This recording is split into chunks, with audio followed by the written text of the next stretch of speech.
Welcome back to our Regretful Parents series on YouTube. In this series, we dive into the wild, messy, and sometimes heartbreaking posts from parents who regret the gig. It's not about parent bashing, just a reality check before you sign a lifetime contract. I'm Erika, and I am here today with a very special guest. If you're a listener to the pod, you know her, you love her, Jo Westwood!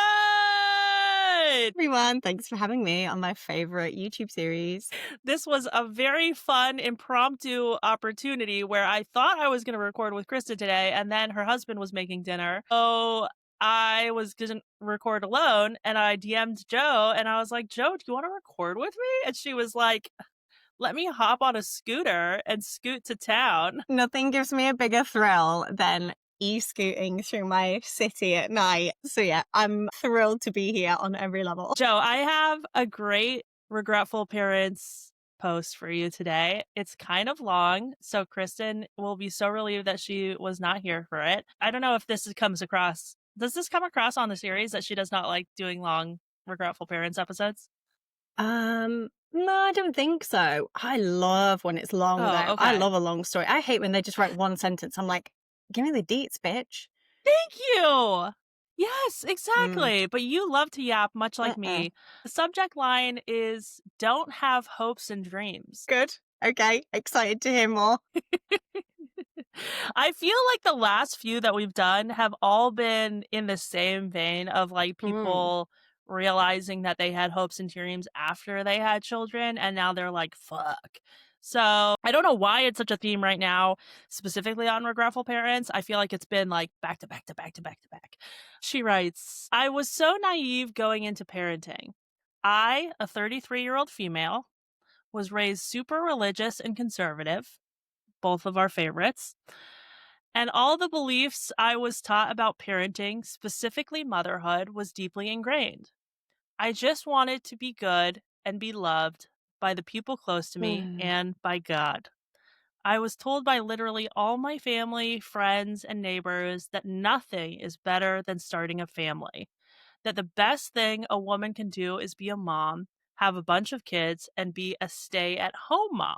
That anyone who didn't have kids was prideful, selfish, and sinful. Mm. God would only be pleased with me if I was a self-sacrificing person and became a mother. Mm.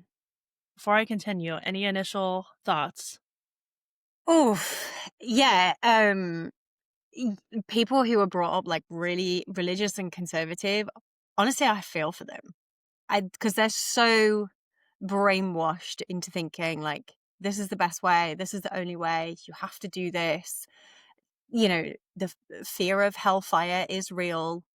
Like the fear of being sinful is real. The fear of being ostracized by your whole family is real. I do feel a different type of way about people who are brought up like non-religious and liberal and then decide to do it and are like, wow, I never knew how hard this was. And I'm like, really? Truly? But somebody like this, I get it. Like, I get it because this is all you've ever Mm. heard your whole life. You're so indoctrinated and brainwashed. And like, it's just so much about self-sacrifice, isn't it? And it's so much of the argument against being child free as well is like, it's selfish. You need to sacrifice yourself. And it's like, why? Why? I don't And believe in a big specifically sky daddy. specifically for women. Yeah. Like, I don't believe in a big sky daddy Mhm. that's going to punish me if I don't sacrifice my whole life to another being. So why? So you weren't raised with any religious Oh, no. Like, stuff at all, were you? no. Like, No. it's not that common here. Obviously, like, there are religious people Mhm. in the UK, but like, the way that you have it, certainly in parts of America, where it's just like so baked into the culture, we do not have it here. So I want to tell you a fun story, Wow. Erika. I went to Yeah. university, so I went a year late. I was 19 and I lived with people, I lived with Christians. Um, I think they were evangelical, but like our version of evangelical. So like nothing like yours. And that was the first time I'd ever met an actively religious person. At 19? Yeah, my housemate said, I'm going to church. And I went, why? I'd never met an actively religious person. I'd met like people like my grandparents who like claim to be Christian, but I literally have never known them go to church a day in their lives and lived their lives in completely unchristian ways, but would just get upset if I said I didn't believe in God. They'd be like, oh! And I think it was more that they were just hedging their bets in case they did exist. Just to be safe. Yeah, but I again, get only that. because they were brought up, probably like saying the Lord's Prayer at school and stuff like that. Because like my grandparents now just recently died in their 90s. So like that's how, like 80 years ago, children were being taught religion in schools, but it's just not so much a thing here. And I Wow. don't think I know anybody actively religious in my life now. I don't think I've ever hung out with, been friends with, been around anyone actively religious since university. Yeah. That's amazing. It's so I can't even Yeah, comprehend, right. It must you be know? so mind blowing because, I've like It tuned, really is. I'm obsessed with American politics. I follow it so closely. I nerd out on it. And I follow the I've Had It ladies, and like hearing their Mm, mm, experience of growing up in mhm. Oklahoma, I'm like, this is wild. Even Yeah. how it is now. Mhm. They're deep. Mm. Yeah, whoa. Anyway, continue. That's so fascinating. I mean, I could talk to you about this for like 4 hours just on its own. So they continue. Since that was all I ever heard about parenting, I had these idealistic, naive ideas about what parenting would be like, which actually I think that's extremely common for anybody just in the parenting culture. hmm People talk very positively about parenting. Specifically, how well behaved my kids would be. Wow. Mm. Specifically, how well behaved my kids would be. And we'd get along so well and we would have so much fun together. And if I was the nice, fun mom, I would be close to my kids. I ignored the fact that most small children annoyed me. Plus, everyone said it's so different when it's your own. The classic. Even I heard that. Mm. Woo! Everybody says that. It's so different when it's your own children. Also, I love the idea if I was the nice, fun mom, I would be close with my kids.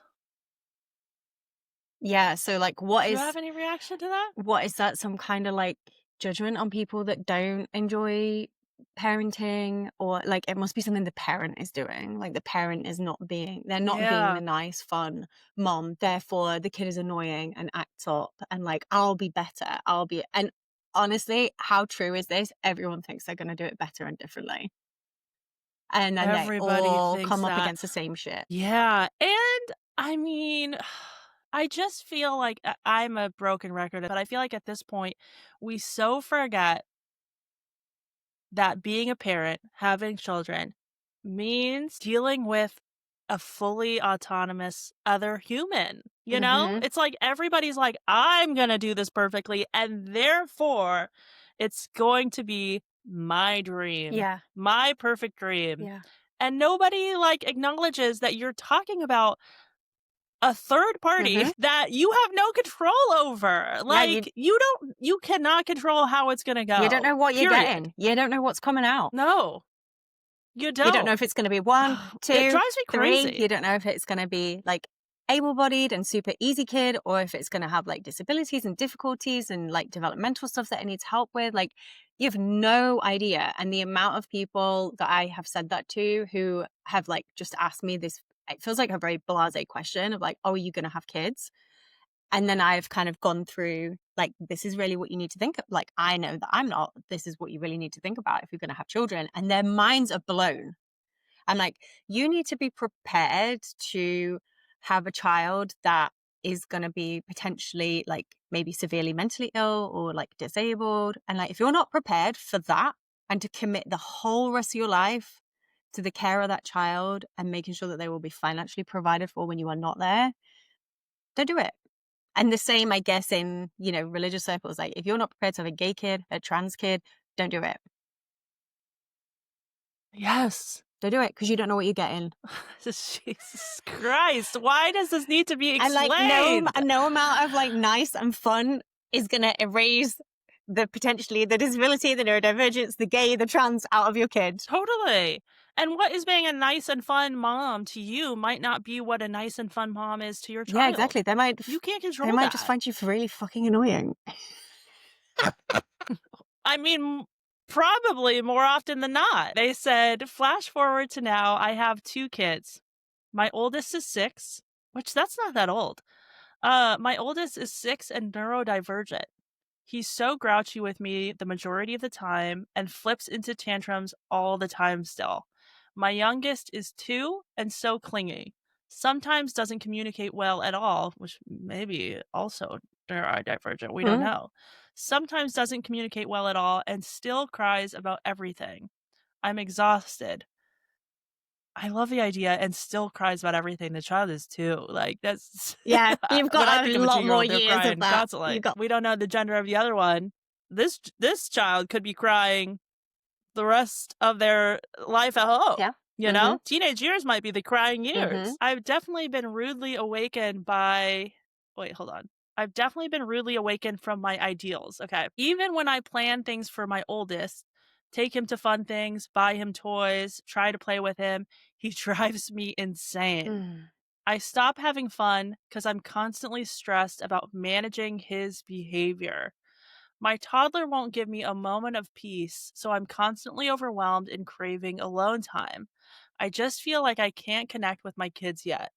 I keep hoping things will get easier when they get older, but I've been deeply depressed for 5 years and feel isolated and trapped in this mundane, hellish existence. We're only halfway through this post. Oof. I love a big, long, juicy, regretful parents post. This is my fave. Give me every detail. Thoughts with this? How is this reading for you? Like, I kind of want to cut this person some slack because they're so brainwashed to think that it was going to be so amazing. And also, like, they kind of have to do this as well to be safe and loved and cared for themselves. So I guess that would be like how it intersects with my work is like, it's actually really traumatic. Religious shaming is a trauma that is enacted on people. Like the amount of dysfunction that people can come out of, like if they choose to like leave their religion and deconstruct, the amount of trauma that they can come out with, like around, sex, around, just their like self-worth, if they are like fundamentally worthy, if they're not living within that structure and pleasing their doctrine and their family. Like the fear of hellfire is a real fear that therapists far more qualified and better than me help people deal with in like trauma-informed therapy. Like it's actually quite scarring for people to have this experience. And then this woman is just being hit head on with the reality of, exactly as you said, these 2 autonomous beings. This neurodivergent boy who thinks his mom is a dick and does not want to be around her and is just like, fuck off with your games and your toys and your effort. I don't like you. You're not my vibe. You're not my person. I don't want to be around you. Yeah. And a toddler being a toddler. Like, oh, your toddler cries all the time. Yeah, no shit. But she said herself, literally. I ignored how annoying I've found most small children, or like all small children. Okay. Yes. Yes. Yes. What did you think was going to happen? Well, she thought that she was going to be the nice, fun mom and that she was going to have a baby and a toddler that was never going to cry. Of course. My God. It really stresses me out sometimes. It really does. How frequently do you see parents forming codependent relationships with their children? Is it common? Uncommon? I wouldn't say it's the most common, but it's definitely something that I see more often than not. I see it with my adult clients whose parents, who's like maybe older Gen X or boomer parents have codependent relationships with them. And usually my clients have like younger children. And so there may be like the beginnings of codependent relationships, but they're aware of it and they're afraid of it. And so that's partly the Okay. reason that they're coming to me, is they're like, I know I'm doing this in my romantic life and I know I'm doing it with friendships and work, but I really don't want to do it with my kid. Can you help me? Yeah. So I would say it's more often my older clients that have it with their older parents. It's like their older parent cannot let go of them. Yeah. It's tough. Whew. It's so tough. They continue. I go to therapy regularly, thank God. Uh-huh. And my therapist recently asked me to think about what I want my life to look like. Every time I sit and try to think about what my hopes and dreams are, I want to cry. They're not attainable at all right now because of my kids. I'm stuck being a stay at home mom because I don't have the education I need to pursue the career that I want. And I keep trying to finish my education, but I struggle because we can't afford daycare and my husband works full time. So I can only use evenings for schoolwork on top of the million other tasks that I need to take care of as a mom. My house constantly looks like shit because the kids are always making a mess, even while I'm cleaning up something else. They hate the food that I cook for them, even though I was really excited about the meal. I can't go do events or hang out with friends or go on dates as often. Maybe friend dates? I'm so confused. I Mm. can't go do events or hang out with friends or go on, or maybe with her husband. Mm. Anyway, we'll roll past it. Mm-hmm. On dates as often as I want because babysitters are hard to come by and Mm. expensive. Maybe she's having tons of affairs. Who's to say? In which case, she doesn't need to. Maybe she's a swinger. She doesn't need to worry about them sinning around kids. Could have just stayed No child judgment. free. Even finding time to just quietly read my own book is rare. Traveling with my kids is a nightmare, and I would feel so stressed out leaving them with someone else while I traveled without them. Hmm. My marriage sucks because we barely have any kid free time. Then we are exhausted when the kids are finally in bed. I hate my life. I'm depressed. And I hate dreaming about what I want because I'll never have it. Oh, God, it's so heavy.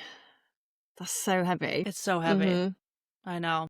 I think the other thing, aside from like the religious indoctrination and the conservative values, and like having this idea of like you have to be a mom, you have to create a family, you have to have children, like being pushed on her.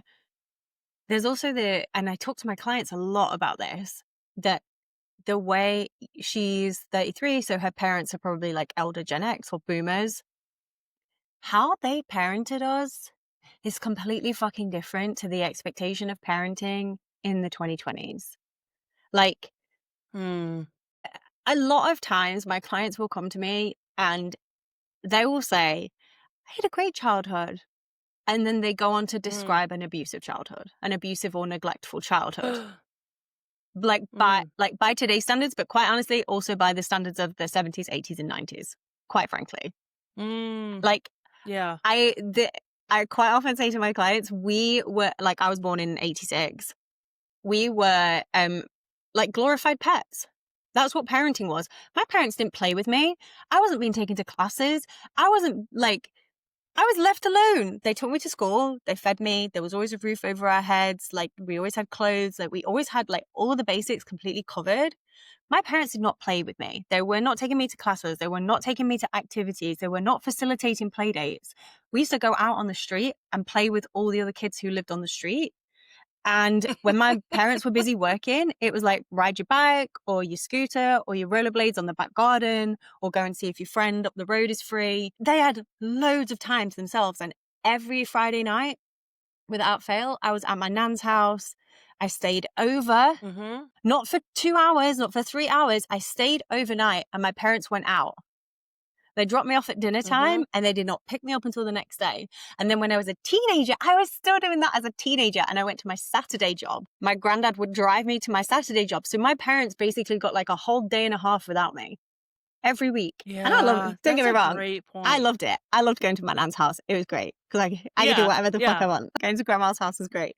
But like, parenting how they brought us up and parenting now is completely different. And I think there's so much pushing from like boomers and elder Gen X to have children.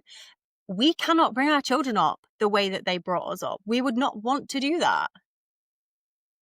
Yeah, The amount of totally. times I ask my clients, say, like, would you bring your children up the way your parents brought you up? And they're like, no. Like, oh, but you had a good childhood and it wasn't in any way abusive or neglectful. Okay, That's a lot to take in, Joe. right. But I'm curious, like, how do you feel about parenting now? Because, like, I do think there's also problems with parenting now. I think that I think for sure there's a happy medium. I think it sits somewhere between the two. Mm, I think, and again, I think there is like a slightly different like culture of parenting, maybe here to America. I think it maybe is more over facilitated in the States. Um, you guys just have everything harder. Everything is just like whatever is difficult for us, it's like turn the dial up by like 5 or 6 points, and that's how it is for you. Like the cost of living, the expectation on parenting, the fucking after school the shit, lack the of healthcare. extracurriculars, like the all of that. It's just insane. It's not as intense here, but absolutely. There is so much more of an expectation now for parents to really be facilitating every single part of their children's lives.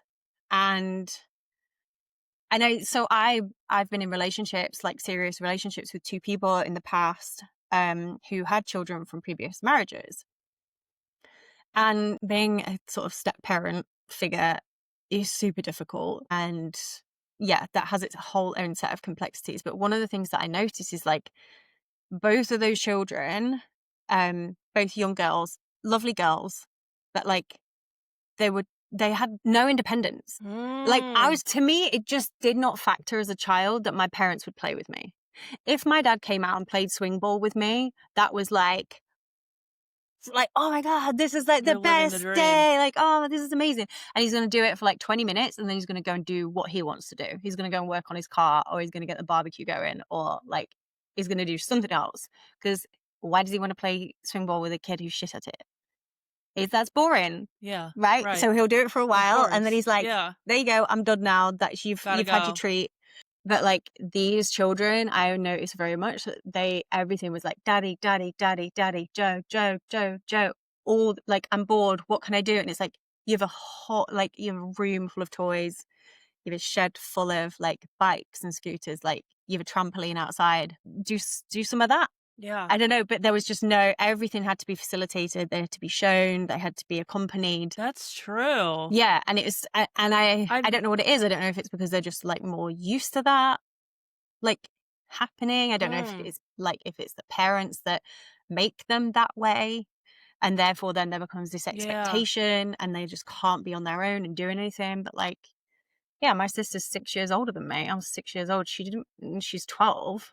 She wasn't hanging out with me. I was like on my own most of the time. I'm like making No. my own fun. Yeah. I have been thinking about that a lot lately, just in terms of like how much entertainment children have Mm, now. Like when we were kids, it was like you kind of had to make your own yeah. fun. Even if you had toys, it's like they were toys that you had to actually like create a story and play Mm-hmm. with. They didn't offer you anything other than their existence. But now children have YouTube. Like I think of my Yeah. nieces like who watch YouTube and I'm like, this is crazy. Like I can't imagine having endless content as a child. It was like Mm, you had your shows on when they were on, yep. and then the rest of the time you were kind of left to your own device to figure out what you wanted to do and how you wanted to fill your time. And you're Mm-hmm. right, like there was a lot more independence in figuring out like what am I going to do with my time because no one's going to provide that structure for me. Yeah, and I think maybe that's where parents these days probably could afford to pull back and like let their children develop that independence, and it will probably serve them well. And there's that kind of adage that creativity comes out of boredom. When are children Mhm. ever bored these days? It's like I'm bored, and it's like, oh my goodness, that's something that we have to respond to. Immediately No, filled. let them be bored. They'll find something to do. They'll figure something out. And like, might they make a mess? Yeah. Might they break something? Yeah, they're kids. We did that too. But they also might make a game out of fucking riding their bike just up and down the garden like we had to do, which makes us Yeah. sound so ancient. But hello. I know. How long did you climb up the snow both ways?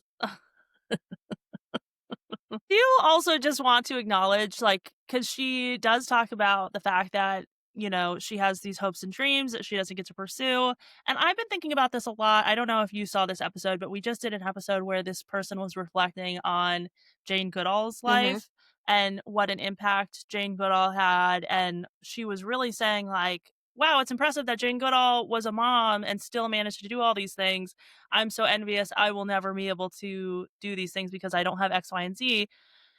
And I've been thinking a lot about that episode since we recorded it, and I keep thinking, like, Jane Goodall is not here now to tell us, but I would imagine she had a lot of fucking struggles on the road to getting what she wanted, and then even when she got what she wanted, I'm sure there were a whole host of struggles that she never posted to Regretful Parents, Mhm. and we just never saw. And there is this frustration that I have where, on one hand, I want to be compassionate towards parents because I understand that this is so hard in a way that I can't fathom. It's an experience I will never have. But there's also a part of me that's like, if you want something, you will do it.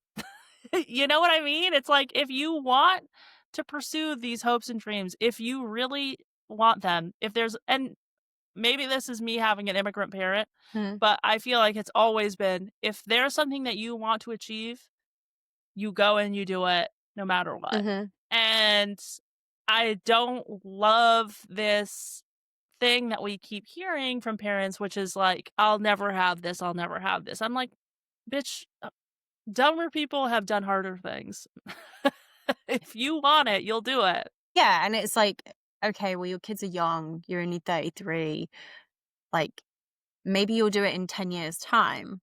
Or maybe it just takes you longer to get that degree if you're studying from home. Like, maybe there's an option where you do it part-time and you study part-time at home. And look, your 6-year-old doesn't want to spend time with you. Maybe he's autistic and he's like, just leave me the fuck alone. Maybe he does want alone time. Okay, there's your study time. Like, as an example, right? And there's this, it's like, how much of this is her trying to force it to be the ideal version of parenthood that she wanted instead of actually going, well, this is what I have. So how could I Mhm. make it work? How could I like squeeze some more of the juice out of life? And like with complete acknowledgement again that the cost of living situation in America is out of control. I mean, everywhere in Europe Astronomical. too, but like America it's off the charts. It's unreal. So like I get that that is very, very difficult. And like if you don't have childcare and help Yeah. around. But look, hey, you've got this like conservative Christian family that push you to have kids. Where's grandma and granddad? Mhm. Like they desperately Yeah. wanted you to have Where are kids. they? Okay, come look after your grandkids, baby. Come on. I love that. I mean, to that point too, like, I feel like it's important, and I think there was a comment on that post that we talked about, but I do think it's really important, and we don't talk about this enough, that children see their parents living their dreams. Mm. Oh yeah. You set an What a example. radical idea. And also like Yeah. to the Jane Goodall point, I I am absolutely certain that she had to make sacrifices. I'm absolutely certain that to do the work that she did and to have the impact that she had and to be known as Jane Goodall, researcher, environmentalist, activist, and not mother, there were probably times in her Mhm. life when she sacrificed and was not as good of a mom, was not as present. In the Jane Goodall episode, the woman is like, I could be in the jungle right now. And it's like, yeah, probably Jane Goodall was in the jungle instead of with her kids. And she was probably sitting there holding a baby gorilla thinking, this could be my child. But here I am making a TV show instead. Mhm. It's always a There's sacrifice, and a, people yeah, forget that. especially, yeah, like it, when you, having kids is a full time job like no other, 24/7, 365, no rest. So anything else you do is sacrificing time with them and being with them. This person did have an edit. They said, "Edit, I do have a different college degree. I have some experience in it, but that career was incredibly stressful and not a good fit for me. If you can believe it, after all my backstory, I first picked teaching as my career." I can, because that's a very Christian friendly career. Mm. Taught for a couple years and the work-life balance was terrible. Girl, there is no work-life balance Mm-mm. when you're a teacher. Plus had to deal with severe behaviors from students, so I am wanting to make a career change. Okay, that makes a lot of fucking sense. Mm-hmm. This girl's been brainwashed from day dot. Yeah. To be honest, not a ton of comments that I care about. One person said, "Honestly, it sounds like many people in your life told you to have kids, so it's only fair that they help you watch them so you can get some time to yourself." Mm-hmm. And that, I think, is the piece we need to pull out of this. Get your Absolutely. fucking parents in here. They pressured you. Go find those church people who told you that you're going to love Mm-hmm. parenting and say, "You're on duty." Yeah. And I think also like get creative. If you have this church community, we need group play days. So like 5 moms can all have a day to themselves. So you just like cycle them Yes. through Monday to Friday. Whose day off is it today? Adios. I mean, there must be. I don't know where this person lives. I don't know what their community must be like. But I would imagine, like you said, find 5 other moms in your fucking Mm-hmm. community who also have bigger hopes and dreams and say, we're going to rotate. We're going to get our little calendar out one night a week.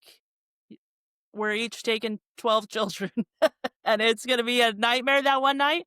But the rest of the week, you have evenings free. We solved it, Jo. We did it. Yeah. I mean, I just don't, but I think, yeah, well done, us. Jo's like, I'm not clapping for that. Child free people. We have solved We solved parenting. parenting. This is so obnoxious.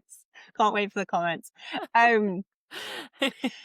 Yeah, I mean, this is also like about the breakdown of community as well, though, right? Like I said, when I was young, we lived in a cul-de-sac, like a dead end street, and there must have been like 12 kids who lived on the street within probably like an 8-year age range. We just all used to go out and play on the street, Mhm. and different parents would pop And their everyone left their garage open. yeah, and different parents would just pop their head out, make sure everything was good, everything was fine, but everybody knew, so this the street was safe, and yeah, that was like hours those parents had to themselves. But like, where is that community now? And I get, most people aren't in that lucky of a situation that they live on a safe dead end street where all the kids they just throw them Yeah. outside. Plus, now people would probably call fucking CPS on you for. I mean, I was gonna say, like, yes, we had the illusion of safety, but also, like, people were getting molested. Like, bad things were happening to children back But then. yeah, but also people were like that and still are like that about it happening in people's homes. That could be happening you might have been safer outside than in your home. Who knows, right? Yeah. Yeah. Yeah. But when I'm talking about safety, I'm talking about from cars. Like no one was getting run over or whatever, Fair. right? So there was like That makes this sense. just like physical, logistical safety. Okay, maybe we don't feel like we have that now. Maybe that just isn't society acceptable. But I feel like parents need to support each other and like wider family needs to support each other. Like Yes. this, when they say it takes a village, that's what it means. That's what they meant. Yeah, it takes You a gotta find village. that village It before means you pop out the babies. it means don't try and do it on your own because it's too hard.